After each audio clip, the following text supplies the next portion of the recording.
Olá, eu sou a professora Elisângela e a aula de hoje é sobre trauma. Então, o que é trauma? É um evento nocivo que advém da liberação de uma força específica ou de barreiras físicas ao fluxo normal de energia, ou seja, transferência de energia. Na primeira lei de Newton, ele fala que um corpo em repouso ou em movimento tende a permanecer neste estado até que uma força externa atue sobre ele. No caso, um trauma, né? E o trauma tem algumas causas que são as mais comuns: acidente automobilístico, ferimentos por arma de fogo, que é a FAF, agressões. O trauma é diferente de acidente. Então, o acidente ele é um evento que ocorre por acaso ou sem causa conhecida, ou um acontecimento desastroso por falta de atenção ou negligência. Por exemplo, o motorista dirigir embriagado, que aí no caso seria uma negligência. Então, tem as fases do atendimento ao traumatizado. Tem a pré-colisão, que é identificar os fatores de riscos que podem desencadear a lesão, justamente para estar evitando, como ingestão de álcool, drogas, doenças pré-existentes que vai impactar em algum tipo de colisão, e o estado mental do paciente, se o paciente tem algum distúrbio mental, se faz uso de alguma medicação psiquiátrica. Colisão entre os objetos, exemplo, o carro bate na árvore, entre os ocupantes e o veículo, entre os órgãos internos e a parede torácica e abdominal. E após colisão, então depois que acontece a colisão, devemos identificar, avaliar e tratar as lesões. E agora falando um pouquinho da cinemática do trauma. Então, primeira coisa, avaliar o cenário. O cenário está seguro? Tipo de impacto. Que impacto foi? Frontal? Teve quantas vítimas envolvidas? Observar os danos no veículo externo e interno. Observar a distância da freagem. A posição que as vítimas se encontram. Procurar por pessoas projetadas no raio de ação que circunda o cenário do acidente, se usava cinto de segurança ou capacete ou algum dispositivo de segurança, se tem alguma lesão aparente, qual tipo de colisão automobilística e se foi carro contra moto, se foi moto contra ônibus, o airbag inflou, foi funcionado, qual a altura da queda, qual a velocidade dos corpos, qual o tempo de parada, qual o tipo de calibre das armas, no caso de arma de fogo. Então, isso tudo deve ser avaliado. E tem agora avaliando também os óbitos. O óbito ele pode ser decorrente em 3 momentos. Então, tem na primeira fase, as mortes acontecem nos primeiros minutos até 1 hora após o evento. Pode ocorrer na segunda fase, em que as mortes acontecem nas primeiras horas após o evento. Na terceira e última fase, que as mortes acontecem em dias ou até semanas em decorrência da falência de múltiplos órgãos e pelo desenvolvimento de quadros infecciosos, por exemplo, a sepse.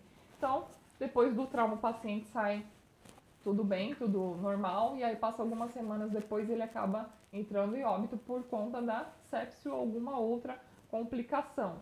Falando um pouco dos traumas de extremidade, por exemplo, luxação. A luxação é a separação de dois ossos de uma articulação causada pela ruptura do ligamento e é considerado muito grave e extremamente dolorosa. Pode comprometer a função do membro. Então, a luxação ela é considerada uma emergência, deve ser de atendimento imediato. E tem que fazer também a imobilização precoce, porque pode prevenir complicações graves e sequelas tardias.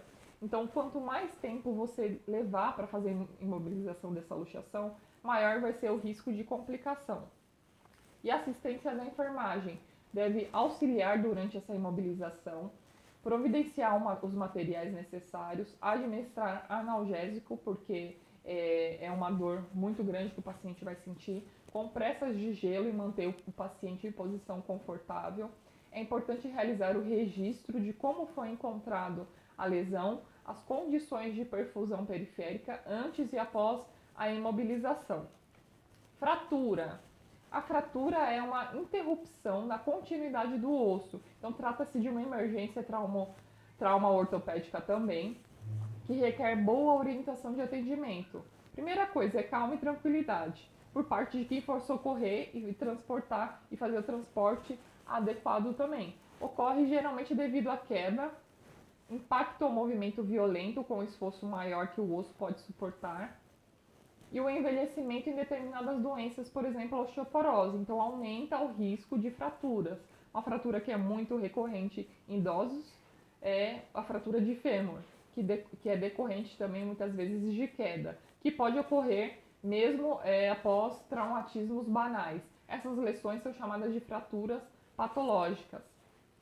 Temos a fratura fechada ou interna, que são as fraturas na qual o osso é quebrado permanecendo no interior do membro sem perfurar. E tem a fratura aberta ou aquela fratura exposta, que são as fraturas em que o osso é quebrado e saem do lugar, né? Então fica visível a fratura, rompendo a pele e deixando exposta uma de suas partes. Esse tipo de fratura ele pode ocasionar uma infecção, porque ela está exposta, está aberta. Então ali pode se instalar um micro-organismo gerando uma infecção. Tem a fratura comunitiva, que é a fratura que ocorre com a quebra do osso em 3 ou mais segmentos. Então pode ocorrer fratura, essa quebra de osso não só no meio, mas em partes também. A fratura impactada, que é quando as partes quebradas do osso permanecem compridas entre si. A fratura oblíqua, que é quando o traço de fratura lesa o osso diagonal, então ele não quebra retinho, ele tem essa curva. Fratura em galho verde, que é aquela fratura incompleta que atravessa apenas uma parte do osso. Fratura transversa, que é quando o traço de fratura atravessa o osso numa linha mais ou menos reta. Então, essas são algumas fraturas que são as mais conhecidas.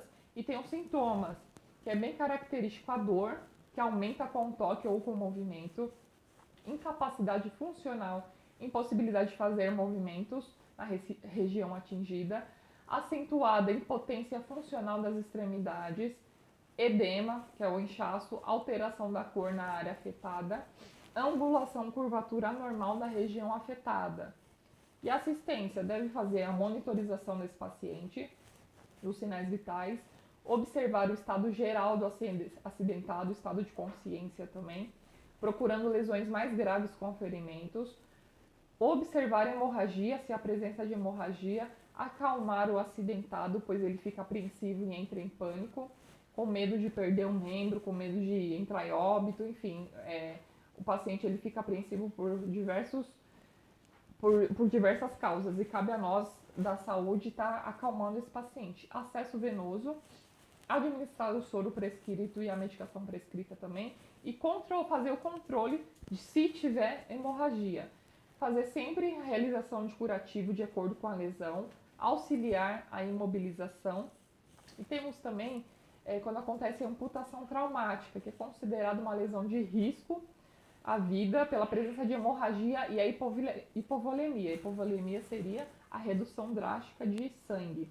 E na amputação traumática ocorre a perda da extremidade, levando a sangramentos abundantes, onde a realização do torniquete pode beneficiar o paciente. Então eu já falei do torniquete na outra aula, então o torniquete ele só é agora indicado no caso de amputação.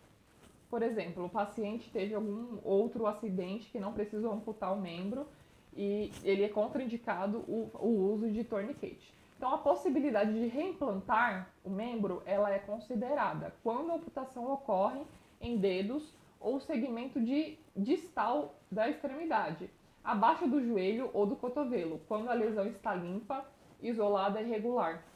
Então, por exemplo, se a lesão estiver infectada ou contaminada, é muito difícil estar fazendo esse reimplante. Então, a gente precisa observar a área da amputação, como é que está, e se tem a possibilidade de fazer o reimplante.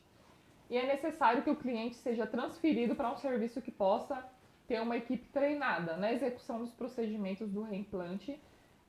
Tem que se encontrar também estável do ponto de vista hemodinâmico, ou seja, está com sinais vitais dentro do parâmetro. E os cuidados de enfermagem com o segmento amputado compreende a lavagem do segmento com solução, com ringer lactado ou soro fisiológico, e envolver com a gaze ou compressa estéreo e transportar numa caixa de isopor contendo gelo para manter a temperatura. E é necessário limpar o ferimento e cobrir rapidamente com curativo estéreo.